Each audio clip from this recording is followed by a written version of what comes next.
Due to the speed with which Colonel Murtala's troops raced into Onitsha, he often left some of his supplies behind. On the 31st of March 1968, a convoy consisting of 102 vehicles transporting 6,000 soldiers was on its way to Onitsha to deliver all those supplies. At Abagana, 6 miles from Onitsha, the convoy was ambushed by a small unit of Achize's 11th Division led by Major Jonathan Uchendu. Seeing the convoy, troops from Uchendu's unit became anxious and wanted to fire, but they were ordered to remain calm and allow most of the convoy to pass through them. As Major Uchendu was giving instructions to a soldier with a rocket launcher, the soldier accidentally pulled the trigger.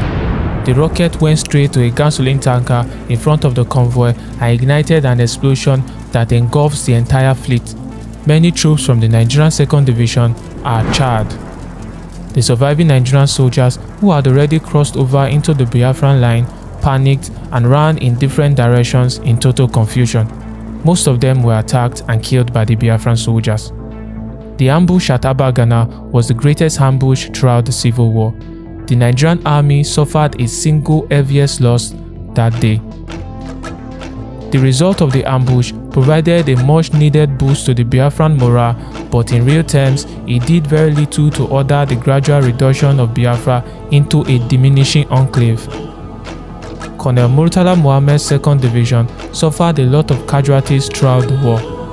He had entered Biafra with over 20,000 men, and out of which only a little over 2,000 men finally reached Onitsha. When he got to Lagos to report the results of this rather tarnished victory, he was relieved of his operational command. He never commanded any division again.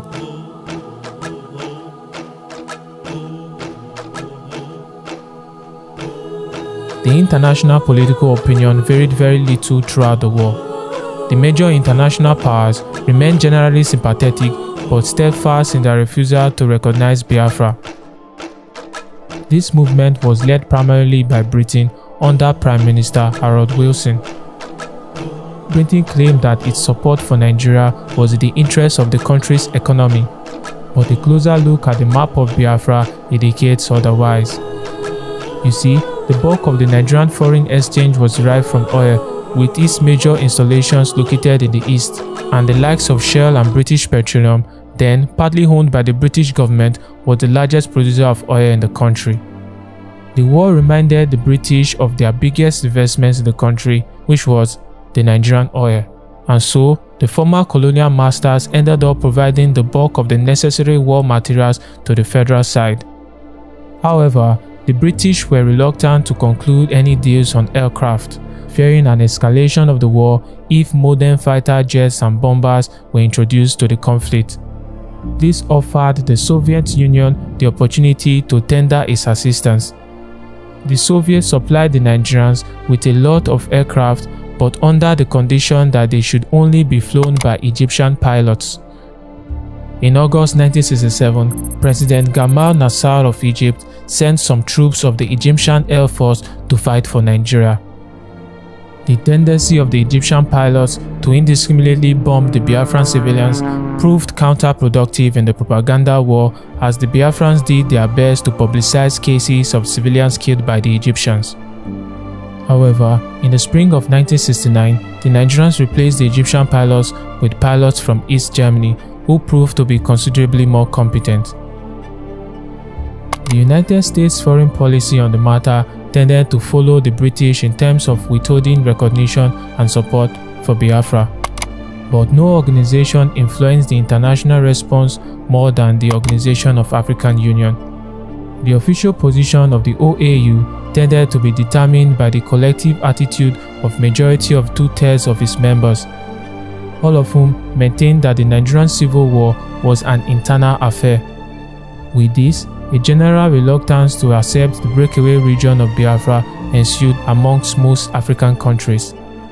They felt that supporting any secessionist tendency would send the wrong message to the minority groups in other states in Africa, where the maintenance of colonial boundaries was extremely tenuous. Only the Ivory Coast, Zambia, Tanzania, Gabon, and the Caribbean state of Haiti formally recognized Biafra as a country.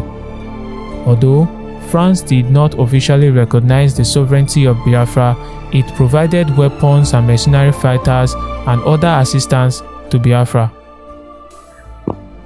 Chrétiens, en général, vivent dans le sud d'une certaine façon, qui ont une langue à eux. Pourquoi les Ibos dépendraient-ils d'une autre fraction ethnique de la fédération? Car c'est à ça qu'on en arrive. La France, dans cette affaire, aide le Biafra dans la mesure des possibilités. The French president, Charles de Gaulle, referred to the situation in Biafra as a just and noble cause. But as with all things relating to war, economics will surely have a role to play.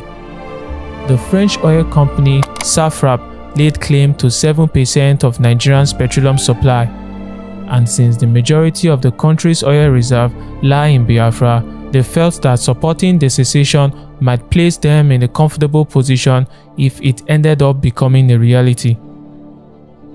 Biafra, for its part, openly appreciated its relationship with the French. On the 10th of August 1967, Ojukwu made French a compulsory subject in secondary, technical, and teacher training schools across Biafra.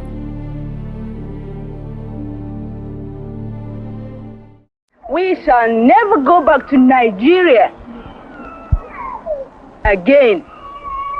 God's grace will surely emerge as a nation.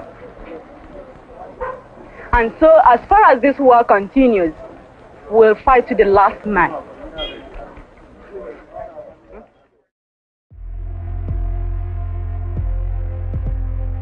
Following the defeat in Calabar, the Biafrans regrouped the remnants of their troops and created the Biafran 12th Division under the command of Lieutenant Colonel Festus Akanga. He divided the division into two brigades: the 56th Brigade under Colonel Simon Uwakwe and the 58th Brigade commanded by Lieutenant Colonel Ifeanyi Aniebo. In early March, the beaches at Oro came under heavy Nigerian aerial and naval bombardments. On the 8th of March 1968, the Nigerian 33rd Battalion under Major Ted Aman overran the Biafran defensive positions and continued towards Uyo. Confused by the swiftness of the Nigerian advance, Lieutenant Colonel Ifeanyi Aniebo loses control of his troops. Meanwhile, the Nigerian 16th and 17th Brigades stormed through the towns of Eket and Opobo and immediately captured them. They were both commanded by Colonels E.A. Etuk and Philemon Shande, respectively. Consequently, hundreds of Biafran troops were cut off and forced to surrender after the Nigerian troops stationed at Oro linked up with the Nigerian 16th and 17th Brigade in Uyo. With the Biafrans in retreat, the Nigerian 15th Brigade based in Bonny, commanded by Lieutenant Colonel Alani Akirinade, launched an attack on the city of Port Harcourt. At the time, Port Harcourt was defended by the Biafran 52nd Brigade under Colonel Ogbogu Kalu. After heavy fighting, the Nigerian troops captured the town of One, but their success was short-lived. A division of Biafran soldiers under an Italian-born mercenary by the name of Giorgio Nobiato unexpectedly counterattacked, inflicting heavy casualties and forcing the Nigerians to retreat from One. But the Italian is subsequently killed during a battle with the Nigerian 17th Brigade under Colonel Philemon Shande.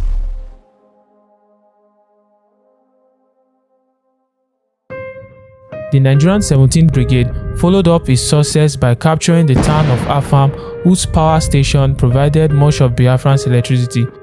As a result, most of Biafra experienced a blackout.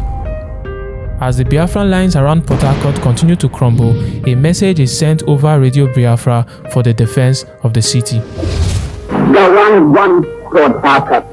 We want our oil wealth by all means and at all costs, but we cannot get it.